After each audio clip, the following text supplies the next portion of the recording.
Hello, and welcome to another episode of the Becoming You podcast. Today, I am super excited to bring to you an episode all about how to connect with your kids on a deeper level, but without using up a lot of your time. Now, I know that all of us are super busy parents. There's a big part of us that want to connect in a really deep way with our kids. We want to be intimate with them. We want to have a really strong bond with them. We want them to feel like they can come to us with anything, right? So we really want them to have an extremely safe relationship with us and trust. But we feel like I just don't have time to be present with them in order to be able to create that. I'm, running like a chicken with my head cut off with my work, with my housework. I'm just trying to juggle all of these balls, and I feel really, really bad that one of the balls that seems to get dropped often is the time with my kids, right? So if you are in that space, then this episode is for you. I first want you to know that I too used to be in that exact same space of feeling like if only I had more time, then I could be a great parent, right? If I know you're listening to this and I can't see you, but if that's you, put your hand up. If only I had more time, I could be a better parent. How many times have we said that? Now, here's the problem with that statement. You are giving your power away when you say, if only I had more time. So that is a wishing and a hoping energy. And you are saying, I don't have any control over the time that I have, but in fact, you do. And the second problematic aspect of that statement is you think the amount of time you have and the quality of the relationship you have with your kids is related. Now, to a certain extent, yes, time is important, but I don't think you need as much time as you think you need to build a close and intimate relationship with your kids. So that's really what this podcast episode is going to be about, to share with you the things that I have managed to do with my own children that has allowed me to to come to a place in my life where I feel like my kids truly know that mom's got their back. My kids truly know that mom loves them, that it's not just lip service, right? My kids truly feel it in their cells of the body that mom listens to them, to the important stuff, that mom shows up for them when things get rough, that mom is a really safe space for me to let myself fall apart, right? That's the kind of space we've created. And I know this because recently my husband and I take morning walks and we bring one question so that we can connect with each other. And one of the things that we recently asked each other was, what's one thing that you really deeply appreciate me for? And the thing that comes up, my husband tells me over and over and over again, is the type of mom you are. Like he goes, I know that our kids trust you so much and you are such a present, patient parent with them than I am. Right? He doesn't do it in a judgy way, but he observes it. He's aware of it. He goes, you have so much more patience with them than I do. And that's one thing that I really appreciate you for.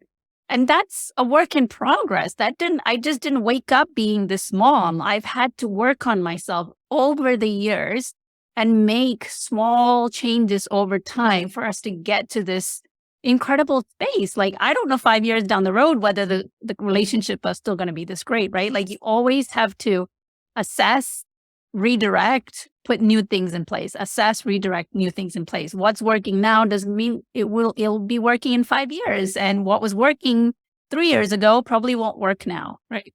So my number one tip is it's not the quantity of time you have with your children that matters. It is what you do with the time that you have, right? What is the quality of the time that you have with the time that you have? Okay. So what I mean by that is you can let's say you take your kid to the park for an hour, right? An hour is a really good chunk of time that you have. But if your kid's playing and they're going, Mom, watch me, which I know all kids do, right? But you're distracted with emails, with social media. And again, this is not judgment on my part. We all do this as a way of like avoiding, distracting, relaxing. We tend to just kind of switch off, right? And I know like kids requiring your attention can be really tiring and exhausting.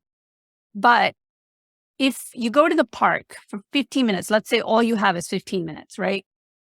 giving your full attention and observing your kid and really like giving them a feedback loop of like, wow, I really saw you on the monkey bars. Like, wow, like, look at you go so high on the swing, right?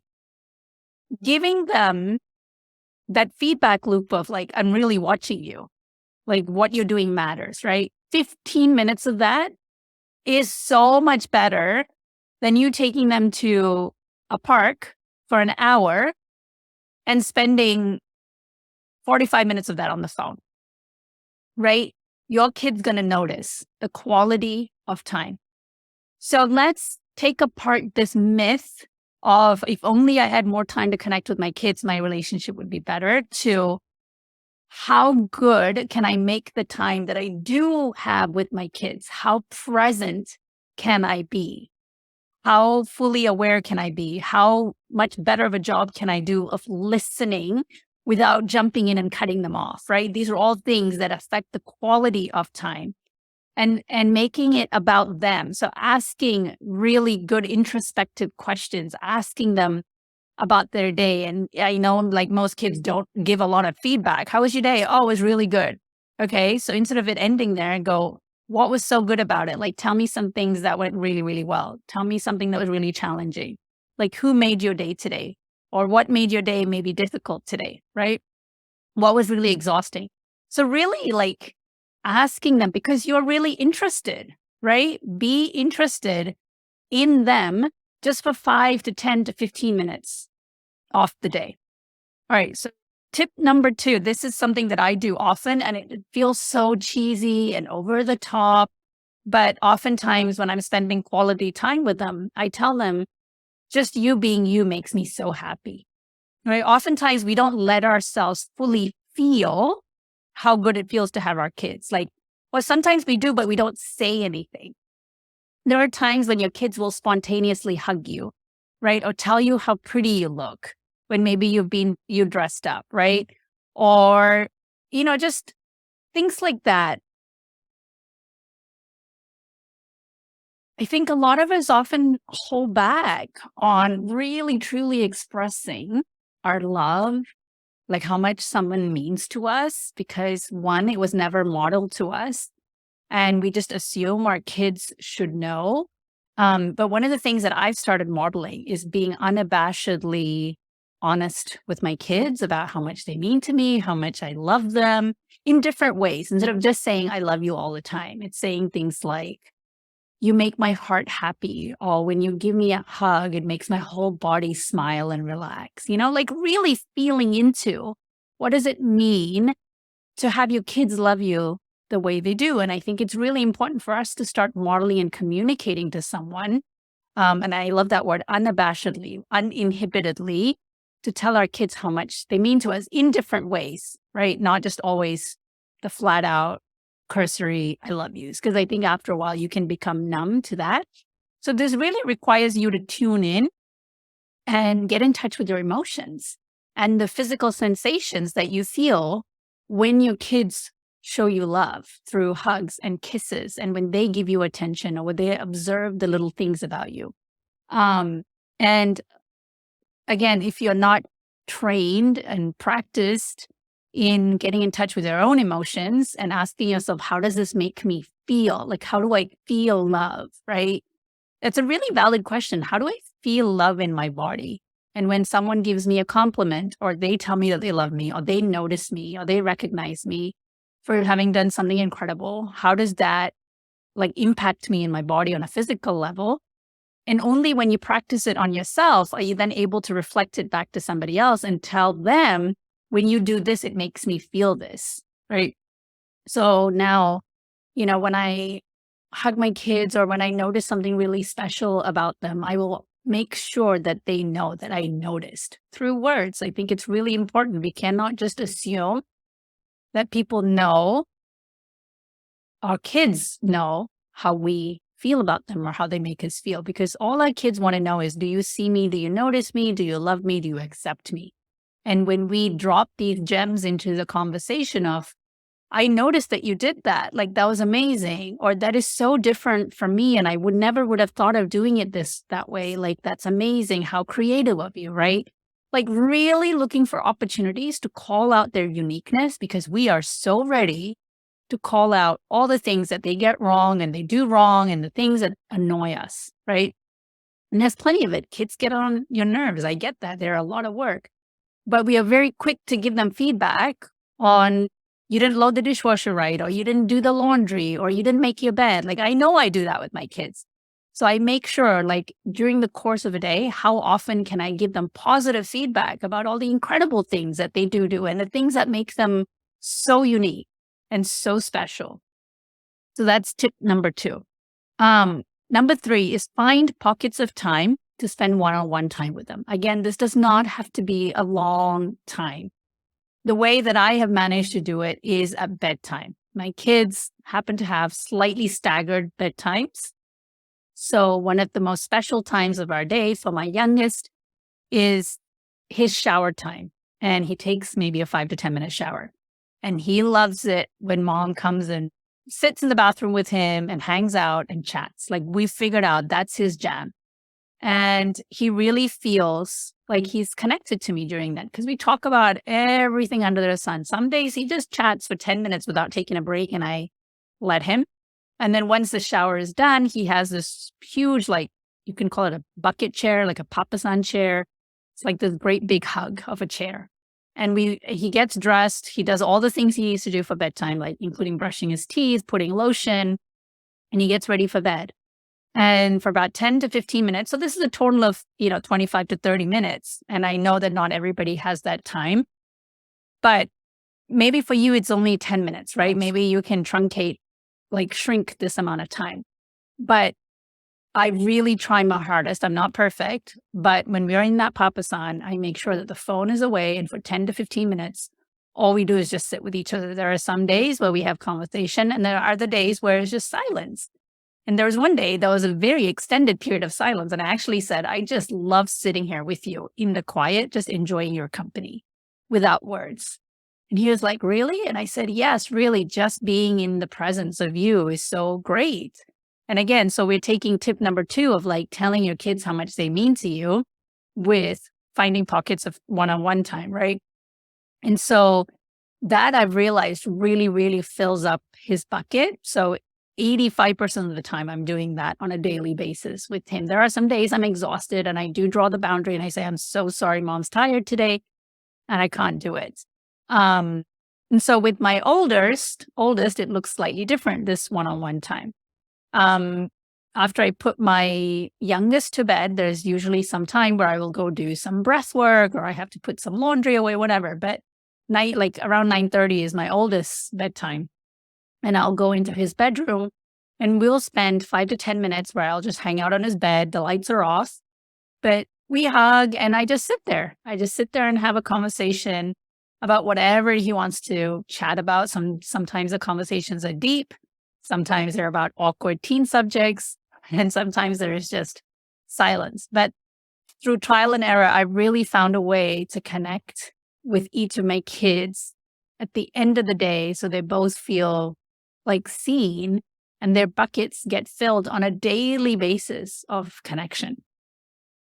Number 4 is, this is a personal thing, not necessarily to connect with your kids, but it goes back to number 1 of like learning how to be present with the time that you do have, is allowing your body or teaching your body that it is safe to be present.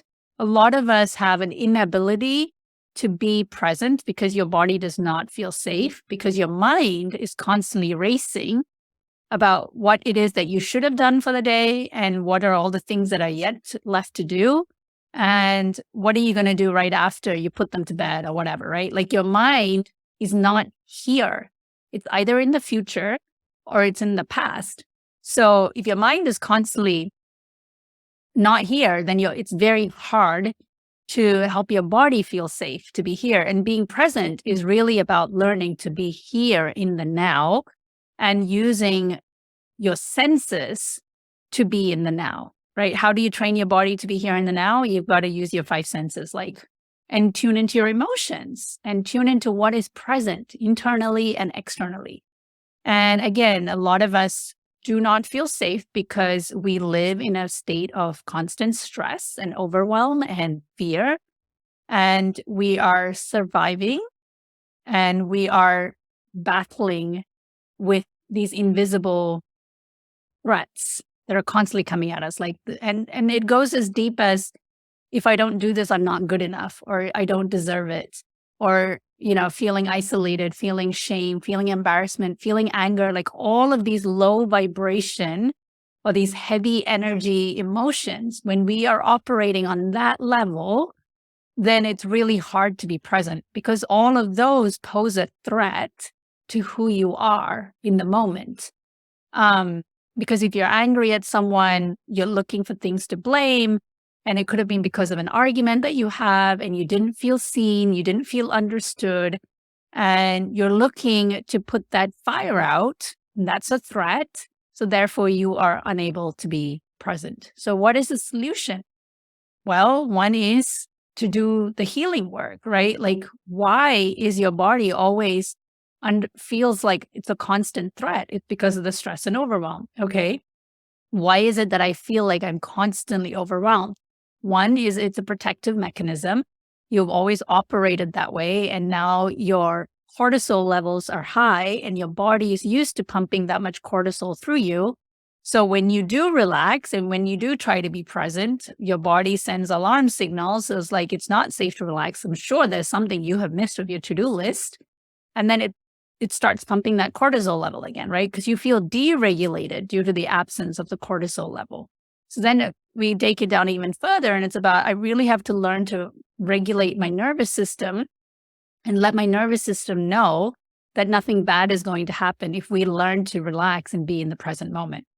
This is really about rewriting and reprogramming the very DNA in the cells of your body. So this is deep, deep work. This is not like surface level work of like, oh, just learn to be present. There are like very deep things happening that are preventing you from feeling safe to be present. So if you want to learn to be present, needs to be a somatic level healing, i.e. breath work, through meditation, through inner child work, the things that I talk about in every single episode of the practices and the techniques that have completely transformed my life from the inside out, of really examining, excavating, and healing my internal world so that I can feel safe to be present, patient, and allow myself to connect on a very emotional, deep level with all the most important relationships in my life. Number 5 is to get involved in their activities and vice versa. And what I mean by this is, my kids love putting on a show at the end of the night. They love to perform football games of all things. So they pretend to be football players and throw the football around. And again, they love spectators. So as much as I don't enjoy it, I spectate and I cheer and I call out, oh, red flag, like that was safe, like the very limited knowledge that I have of football. I throw out terms. So, and then with me, I ask them sometimes to meditate with me, or like, and my son requires, he needs to clean up his room. And I know it's going to be a big fight if I ask him to do it all on his own independently. So yesterday, that was one of the tasks that he had. And so I went and hung out on his papasan and gave him like instructions. And so just finding really small ways to connect with them through their activities, whether that is an activity that you have made them do because that's just what is required to run a household, or if it's things that you love doing, how can you get them involved? Like, for instance, I have a piano recital that's coming up for me as part of my teacher's annual thing, right? And the invitation said that we're allowed to bring a guest if we want it. And instead of asking my husband, like, I actually asked my older son, I was like, would you like to come? Because he plays the piano as well. And he didn't accept it. But the intention was there. I was like, I want you there. This is important. A piano is something that we both play. So that was a way for us to connect together. So find common ground. And if there is nothing in common, then you're going to have to figure out, like, how can I find a way to connect? So for instance, both my kids go ice skating. And last week, my son was like super upset that I did not go watch them inside when they were having a lesson in the rink. Like I stayed outside in the lobby and I was like super warm. And he was really upset at the end of the 30 minutes and was angry at me and made it clear that he was. And one of the needs that he has is I want you to come watch me next time. And I knew, no, like 30 minutes is, I will freeze my ass off. And so we came to a conclusion of like, I would be there for at least half the time, which is like 15 minutes. I would come and spectate. So that's another point of connection, right? It's so easy. Like for those 30 minutes, I can just sit outside with my laptop and do work. But I know that my son needs me and he's outrightly said, this is something that I need from you. So that is another point of connection. So even though you may not enjoy the activity and you might want to use that time to post on social media for your business or whatever, like just know that if a kid has asked you outrightly, like this is something you need, that is them just blatantly asking you, I need you to show up for me in this way. All right. Number 6 is learning to listen to them and allow them to experience their feelings without rushing them. I think this is such an easy way to connect with your kids with the time that you do have. And if I'm going to expand on that, I think very often we cut our kids off because we often think we know what they're going to say before they actually say it. Or we're like, oh, yeah, as a way of empathizing with them or letting them know that I understand you. We don't let them finish what they're trying to say. We rush them. You're like, just get to the point already. Like, I know what it is you're going to say. Right. And I still to this day find myself doing that. And I have to will myself to not cut them off and really, really listen to what they're saying and what's not being said. Like I, used the ice skating example before. He was just angry at me. And he said, you could have been like the other parents and just come inside to watch us. Why can't you just come inside? And when I stopped to really listen to what was being said underneath the angry sentence, it was really about, I don't think like you really paid attention to me today. And I realized that later on in the evening, because that day it had been a crazy busy evening. My husband was out of town. I was trying to do a work call as we headed out the door. And I'd given my kids instructions all evening so that we could get out the door without being late for the lesson. And so all they had been was marching to my orders. Like I hadn't connected with them at all. And so I think he was expecting me to come watch him as a way of like, oh, mom's finally paying attention to me. But I didn't. I stayed outside. So if I listened to what wasn't being said, it was, hey, you've just given me orders all day long, but you haven't really taken the time to see me or listen to me today. And that's what he was really angry about. So if we don't cut off our kids and if we don't immediately jump and defend ourselves, it often leads to a much more honest, authentic, vulnerable conversation with our kids.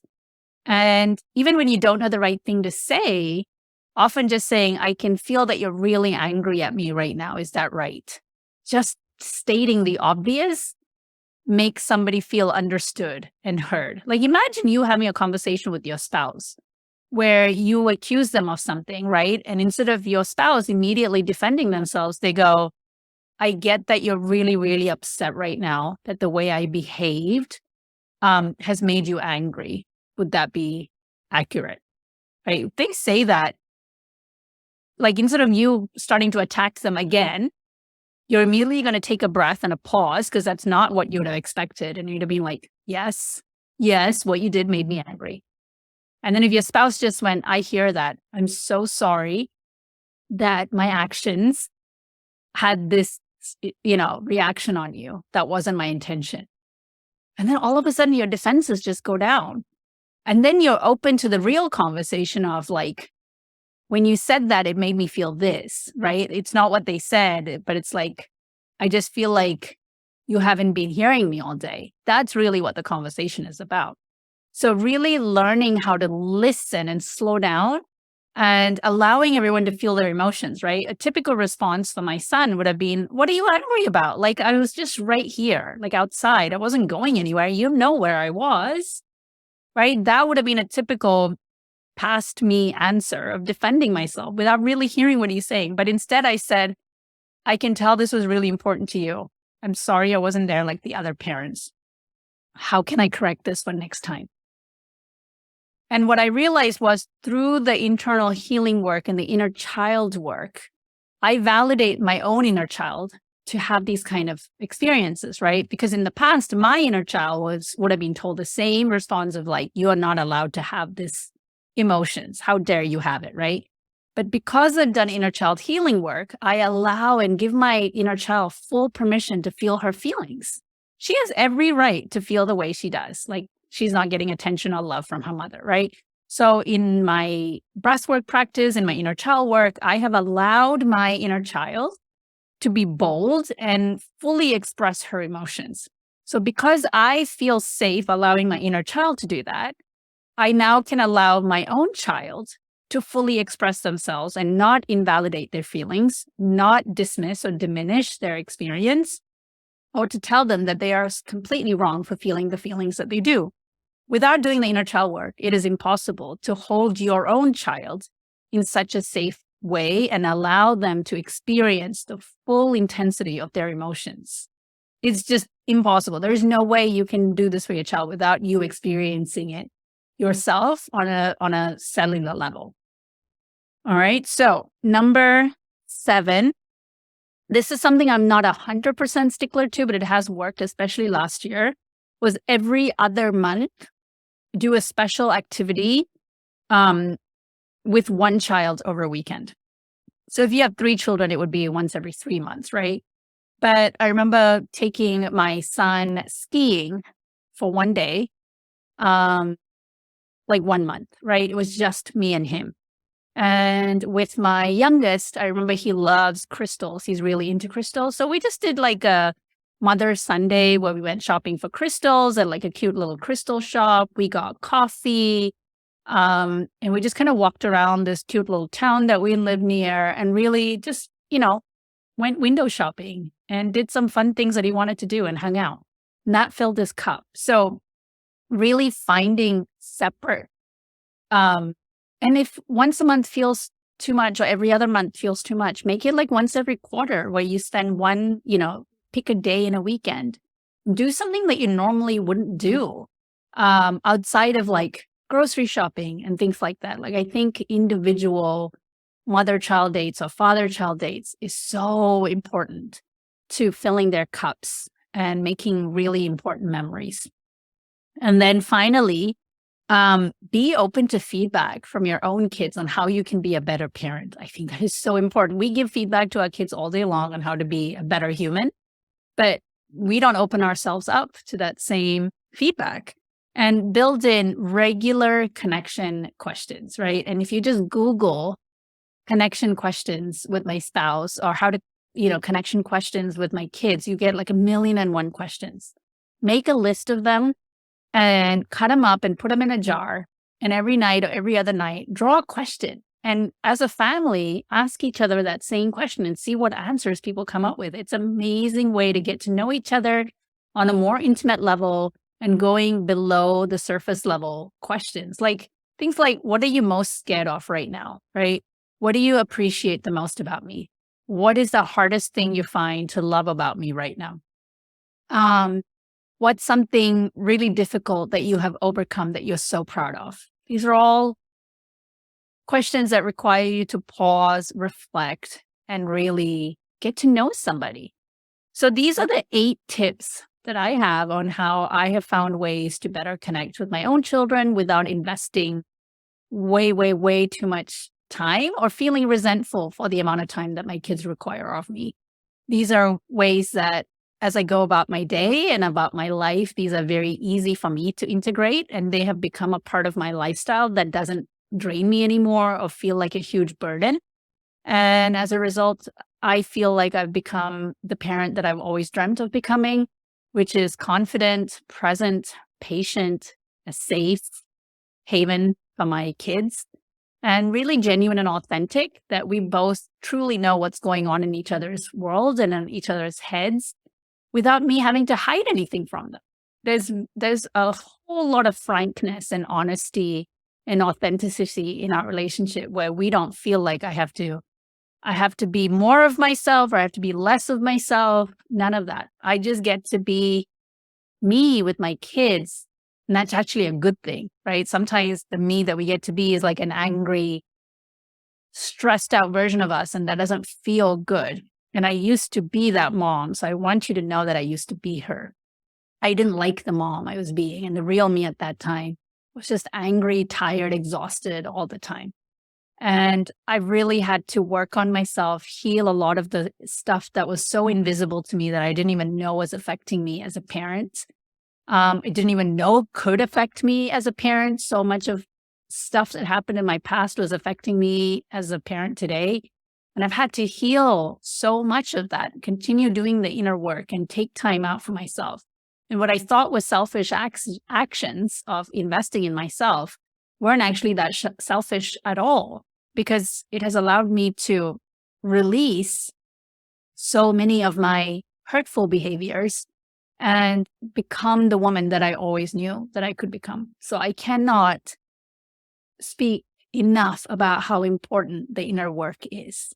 And as always, I'm going to end it by saying, if that is something that you need support around in 2023, like you're just tired of the version of you that's showing up to life, and you know that you are capable of more, that life has more to offer to you than you are allowing yourself to have, book a call with me. I offer 30 minutes, reclaim my confidence calls, and we will dive deep into what's holding you back in life right now. Why do you believe that you can't have the version of you that you desire to be? What's stopping you?